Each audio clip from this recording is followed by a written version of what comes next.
in Brother Clifford Wise's footsteps by joining the military and being something bigger than life itself, by honorably serving in our country's United States Navy for 23 years.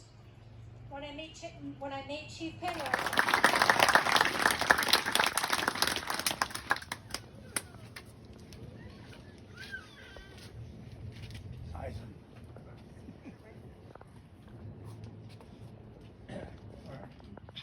It's a pleasure to see so many people here to celebrate this event.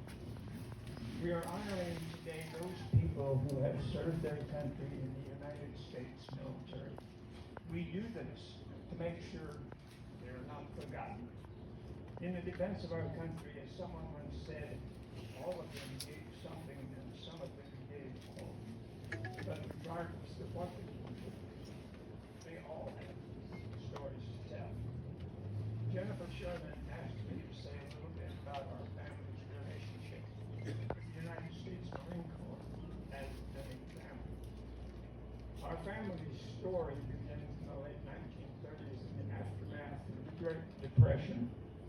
My mom and dad raised 7 boys, and all 7 of us brothers became Marines. The 6 surviving brothers have attended several of these celebrations over the years. Now there are only 2 brothers left, and my brother Lauren would be here if he didn't live so far away. As a little background, I was number 6 out of the 7 brothers. We came to Pine Bluffs, Wyoming in the fall of 1942 from the little town of Wallace, Nebraska. Our brother Don was the oldest. Don was born in 1924 and he grew up during the Great Depression. Jobs were hard to come by in those years, and our dad found work wherever he could to make ends meet.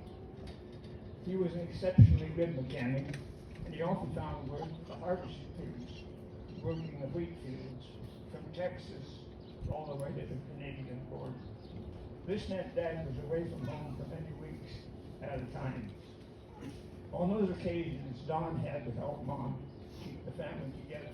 Don took this responsibility seriously as the oldest of 7 brothers, and he was the one that we all looked up to.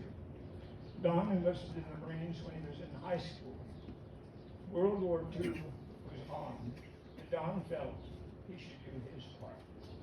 In December of his senior year, he got his parents' consent to enlist in the United States Marine Corps. He went through basic training in San Diego, California. After boot camp, he volunteered for training to be a paratrooper because he could earn extra money that he could send home to help the family out. After qualifying as a paratrooper, the Marine Corps decided paratrooping wouldn't work very well when the target would be small islands in the Pacific. So they disbanded the paratroopers, and Don was reassigned. He continued his training and fought in the war in the Pacific. Brother Don was killed in action February 19, 1945, in the assault on the island of Virginia. When Don enlisted in the Marine Corps and came home on leave wearing his uniform, we were all duly impressed. I think each of us boys felt we would be doing the same thing when we graduated from high school, and that is exactly what happened. My next oldest brother, Delbert, had already enlisted when Don was being sent to the Pacific, and was on his way to Japan for the invasion there when the war ended. Delbert then served in the occupation of Japan. Brothers Bob and Lloyd enlisted together with 2 other Pine Bluffs boys, Ralph Milton and Tom Mercer. Bob and Lloyd were allowed to serve together during most of their enlistments, and they did a tour of duty in Korea during that conflict. Brother Tom enlisted while Bob and Lloyd were in Korea, and his time there overlapped with Bob and Lloyd. Tom was involved in some very serious fighting and suffered some hearing loss, but otherwise he came out okay. Following Tom, I enlisted, and next and had a pretty uneventful tour of duty as there were no armed conflicts at that time. Brother Lorne was the last to enlist. Don had sent Lorne a set of Marine Corps dress blues when Lorne was about 5 years old. Finally, Lorne was the real thing.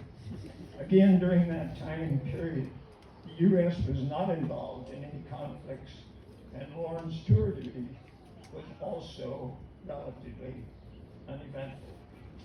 Every person who serves in the military has their own story, and I think they need to be remembered. There were some other young men from our hometown of Pine Bluffs who served in the Marine Corps, and they should not be forgotten in my remarks today.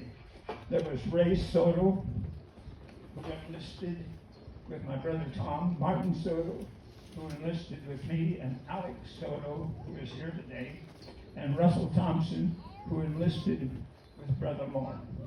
Also, there was Leonard Rivers, who was wounded on Iwo Jima. Leonard was taken to a field hospital, patched up, and sent back into action.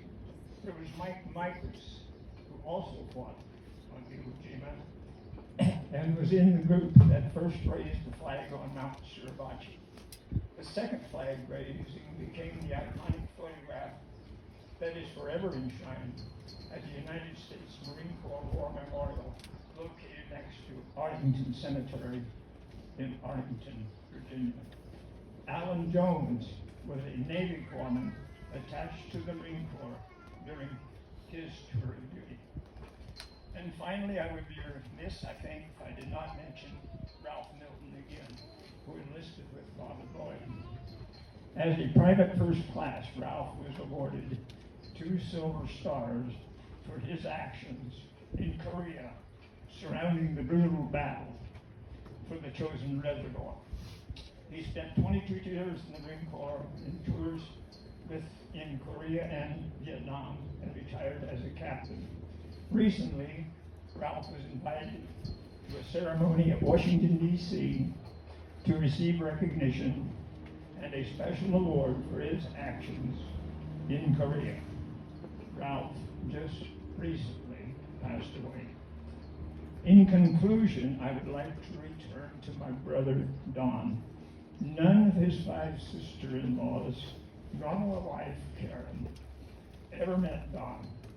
And of course, none of the nieces, and never ever met him. But they all know who Don was and what he did as a big brother, as well as his ultimate sacrifice on Iwo Jima. Don's niece, Gail Eisenhauer, took it upon herself to organize most of the letters he wrote home, some 65 of them, with other articles and memorabilia into a booklet, which many of us have copies of. And if anyone would like to look at the book, we brought it with us today, the Ice Cream Social. 2 organizations bear Don's name: the Wallace, Nebraska American Legion Post, where many of us were born, and the Pine Bluffs Donald Eisenhower American Patriots. As with many of you here today, my family's legacy in the defense of this great country is extensive and continues with subsequent generations in all military branches.